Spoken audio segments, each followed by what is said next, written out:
Hello everyone, in this video what we are going to do is that we are going to start with the second type of retaining walls that we have, which is our restrained retaining wall system. So this lecture is going to be a brief overview over our restrained retaining wall system, and then in our next lecture we will start with the analysis and design of our retaining wall system using ASDIP. Now, the first thing we need to talk about is, when do we know that we need to add a lateral support or add a restriction to our wall from the top? So let's take an example of a 7-meter wall, or a wall with a 7-meter height. So this wall is going to have a stem thickness of 0.7 meters, because we have our stem thickness is going to be 0.1 times h, which is 0.1 times 7 equals 0.7 meters.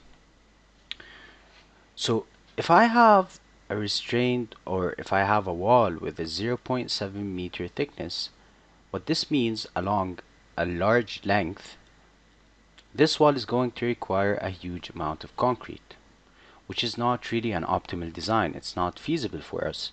So this is why we usually try to opt for an alternative, which is my restrained retaining wall system. Why? Because when I go for a restrained retaining wall system, I'm providing my retaining wall with a lateral support. And this lateral support is like a steel anchor with a concrete block at the end here. This is a concrete block.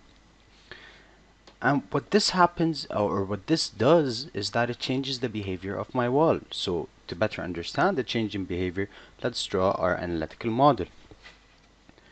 So here, if we have a fixed end here, or we can take an example of a pin. Now we are going to have a roller on top,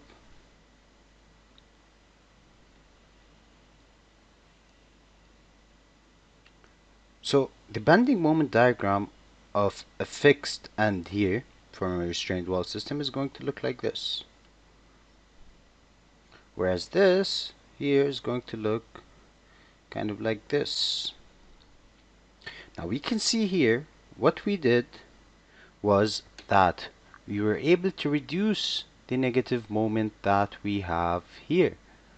So this way, when we reduce my negative moment, what I'm doing is that I'm reducing the amount of reinforcement that is required, and moreover we are reducing the thickness, the stem thickness that we need. So we don't have to go for a 0.7 meter thickness if we are working with a 7-meter wall. So this is why we usually go for a restrained wall system, to try to reduce the moment that we have and reduce the thickness of my wall and reduce the amount of reinforcement that we want to use. Now, another thing we notice here, a main difference that we notice between my restrained retaining wall and my cantilever retaining wall, in my cantilever retaining wall, our bending moment diagram was along this direction here. It was all on one side, so we required reinforcement from this side only. However, here we can see that we require reinforcement from both sides. Now, if we have a pin, what we are going to do is that we are going to add a reinforcement here from one side, but we are also going to add a reinforcement from the other side as a temperature and shrinkage reinforcement. So this is why it's very important to draw our analytical model for our retaining wall system, or any structural system, to understand the behavior of our wall and to try to differentiate between the behavior of the different retaining wall systems. Now, let's say we want to work with this model or this retaining wall using software such as SAP or such as Robot. So what we do is we draw a beam element which is fixed from this side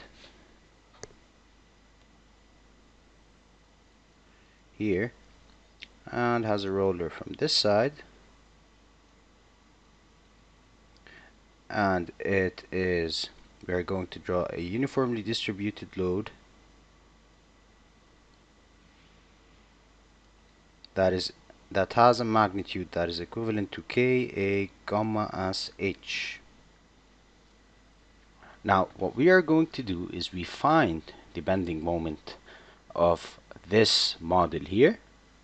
Then we apply the Feynman equation, which is basically the capacity rule that we have, and we find the area steel. Now the reason we don't tend to go for these software SAP and robot is because they don't go through stability checks. They don't check for stability conditions. So this is a very important point that or a very important feature that ASDIP has in order to increase the accuracy of my analysis.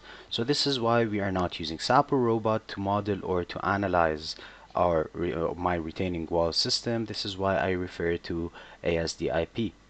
So this is going to be it for the quick overview behind my restrained retaining wall system. In my next lecture, we are going to design for a 6-meter wall, and we are going to see how we are not going to require a 0.meter thick stem or stem thickness of 0.6 meters. We are actually going to use a thickness that is lower than that, and we are going to satisfy all of our criteria, and we are going to have an optimal design. So this way we will see the functionality of my restrained retaining wall system in action in our next video. So I'll see you then.